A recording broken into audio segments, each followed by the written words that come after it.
Hey everyone, I'm trying to do a new format of video here where I'm just going to talk off the cuff and we'll see if it's worth uploading to YouTube afterwards.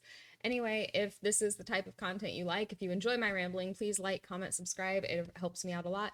Anyway, Hasbro CEO, we are going all in on becoming a digital play company. This is an article I found probably about 2 weeks ago. A lot of YouTubers, Twitter people have been reacting to this, saying that this is going to destroy the in-person play group. D&D is over. The hobby is over. But I want to give my take on this.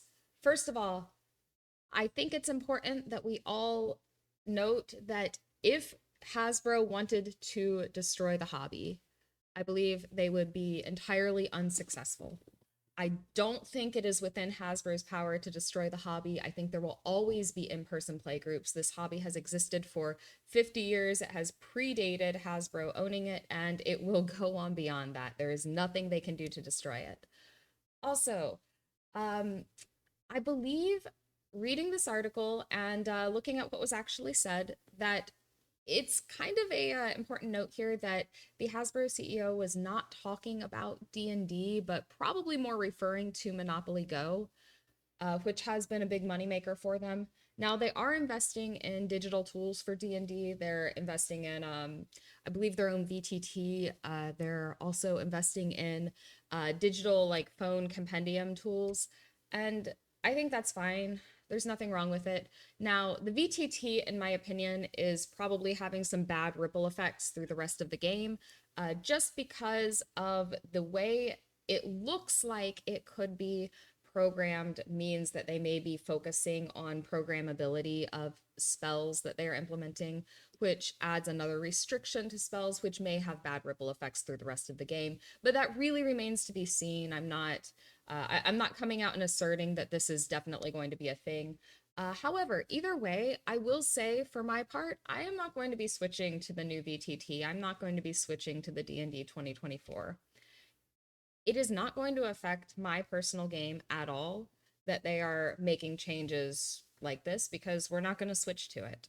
Like I said, Hasbro cannot destroy the tabletop hobby, and I think it's silly to think that that is a possibility. There are other tabletop games that you can play. There are other RPGs out there that are actually quite good. Ones that I've talked about or that I've been interviewing people who have talked about on this channel recently are Worlds Without Numbers.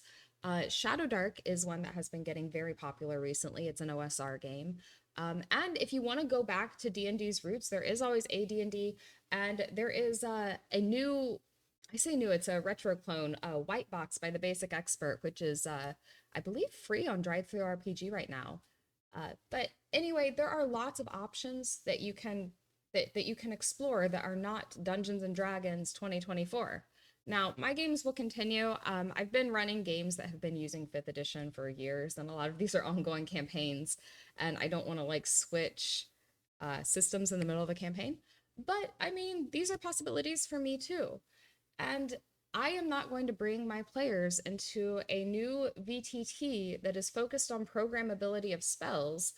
And more than that, I am afraid to bring my players into a VTT that is going to market microtransactions to them. Like, I can definitely imagine this VTT saying, trying to market skins and stuff to my players for like 99 cents or something. That's not cool. That's not what I want. So, anyway, I think people are probably reading a little bit too much into this story. We always knew that D&D was going to take a turn in a more programmable, video game-esque direction, especially after the success of Baldur's Gate 3 that seemed inevitable. Now, you will notice that Baldur's Gate 3 did not release with GMing tools, which is a bit of a surprise because Divinity Original Sin 2 did. And I think there's a reason for that. I think it's because they wanted to do this with their VTT. And a lot of people are going to switch to it. That's just how it is. I think D&D 2024 will probably be a success. And I may have said otherwise on that, but I probably changed my opinion on that one a few times.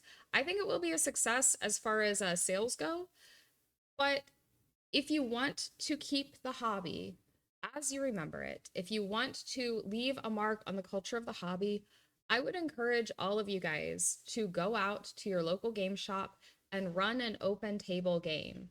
Start a game there and run it how you see fit. Run it with 5th edition, with Shadow Dark, with 3.5, AD&D, Worlds Without Numbers, Call of Cthulhu, whatever you want to run, but foster the culture of in-person gaming.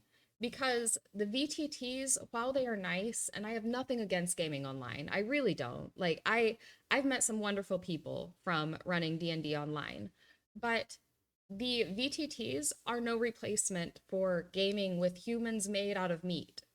And if you want to continue the culture of gaming with humans made out of meat, then really what you're going to have to do is you are going to have to participate in that culture and try to keep these third spaces, these game stores alive by doing so. That's my take on it. I've been trying to run an in-person game at my local game shop. It's the first week I went to do it. I didn't really get a whole lot of players. However, afterwards, I have people messaging me from like all over the area, like I want to be involved, I want to come. So it seems like that this is actually going to get off the ground for me. And you can do the same thing. It's not that difficult to do. Open table in-person games at game shops are, I think, the way forward to changing this culture from like a grassroots movement. But anyway, D&D is going more digital. You can keep things, I guess analog would be the opposite of that. I'm not sure if that's the correct term for gaming, but you can keep things more in person. You can keep things more classic and promote the culture that you want to promote with in-person gaming. You do not have to switch your group to this. Wizards of the Coast can't make you. I mean, I guess they could send the Pinkertons, but there aren't enough Pinkertons to make us all, I suppose. But anyway, this is my take on this. That's about all I have to add. Thanks, guys.